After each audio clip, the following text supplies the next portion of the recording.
It's going to be a miracle if somebody fully and completely, on a consistent level, perceives things the way you do. It's going to be an absolute miracle.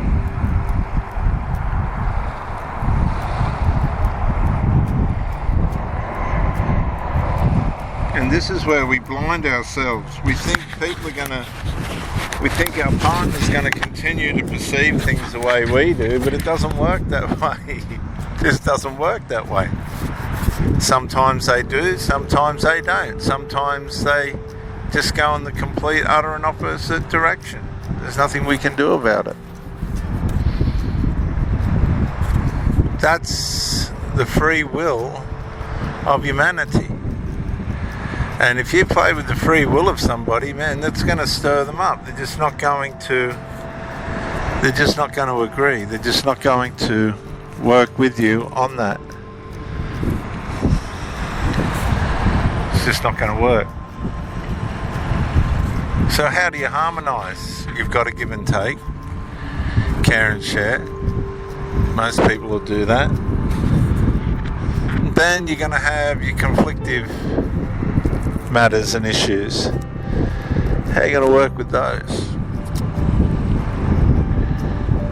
Yeah, we can learn to tolerate certain things and put up with different things and not fall apart. But if we're doing it in hope that somebody will change into something that we want,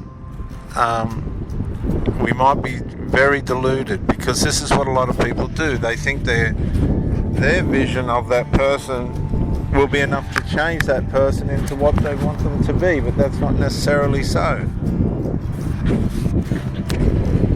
It might be at first, when we first meet, when we first, do whatever we need to try and initiate and establish a relationship. We'll bend our values. We'll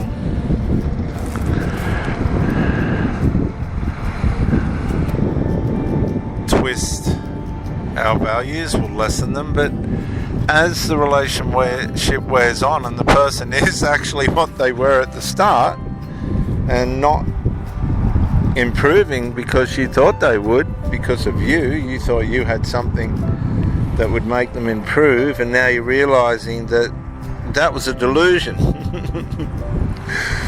That was a delusion, because in the love bomb stage, the people and yourself, they'll work in with the delusions. We just go along with whatever delusion there is, and that's it. We make do with that. But as the reality sets in, you can keep playing the fantasy that I'm in love with you and you're in love with me, and so on and so forth, and all the rest of it,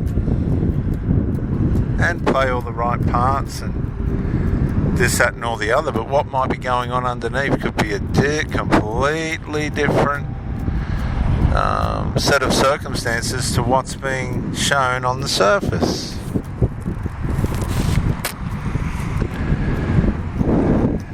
And so trying to conform to somebody that you know is not carrying the same values and habits and cultures as what you are, hoping that your charisma and personality and character and good looks or whatever will change them.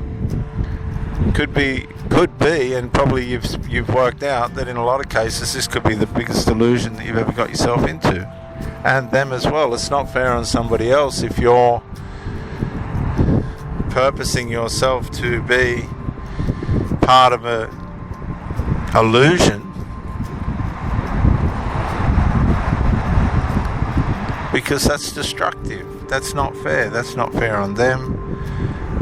It's a deliberate act of deceit on your part, even though you've got every good intention or every hopeful intention that it's all going to work out. It's not fair. It's just not fair.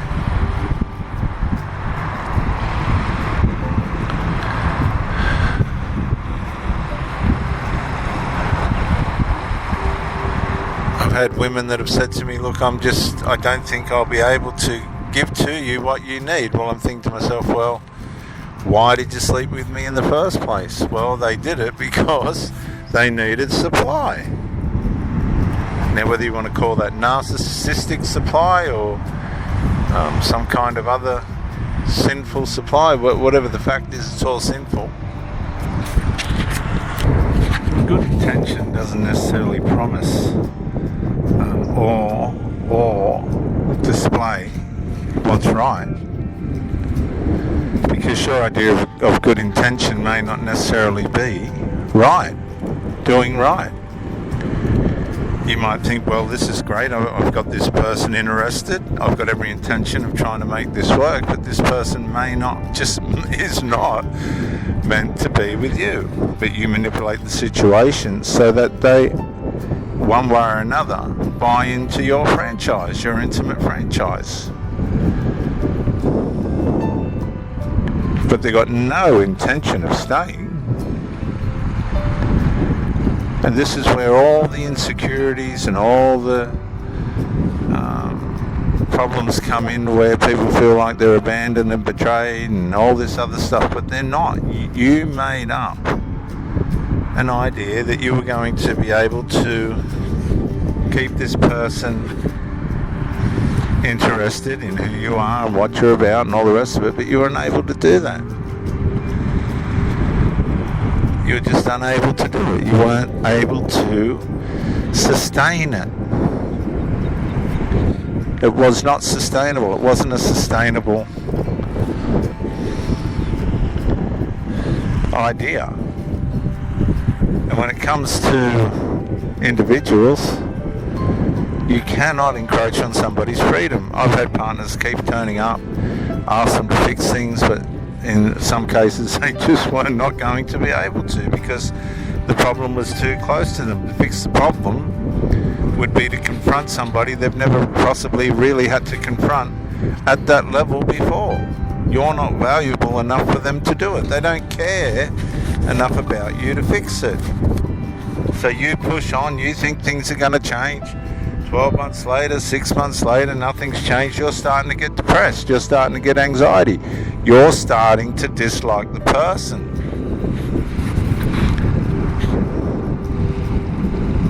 When the trouble started and it wasn't resolved, you just should have got out.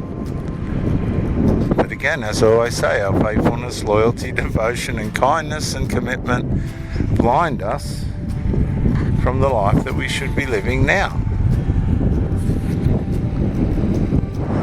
And that may not necessarily be in a relationship with somebody else. And it takes courage and self-awareness and self-contentment. Godliness with contentment is great gain, the Bible says, and it sounds easy, but it's not. It takes all these attributes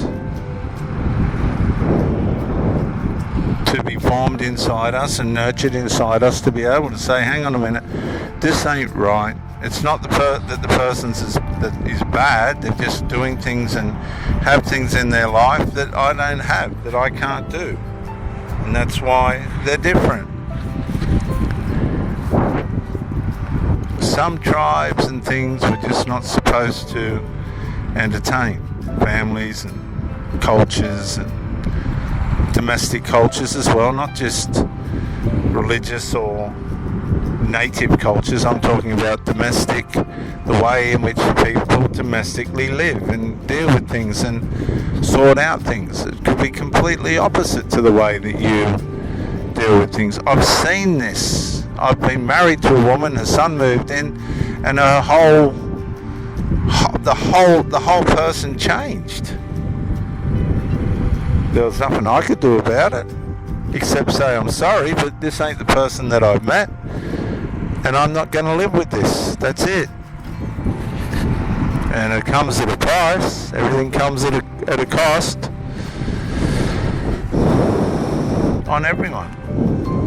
But these people, whatever their bonds and enmeshments are, they'll let things go. They'll lose relationships for the sake of it. Don't underestimate that. So be warned. If things aren't being resolved, consider what you need to do to keep peace in your life. For me, I evaluate, I test the situation.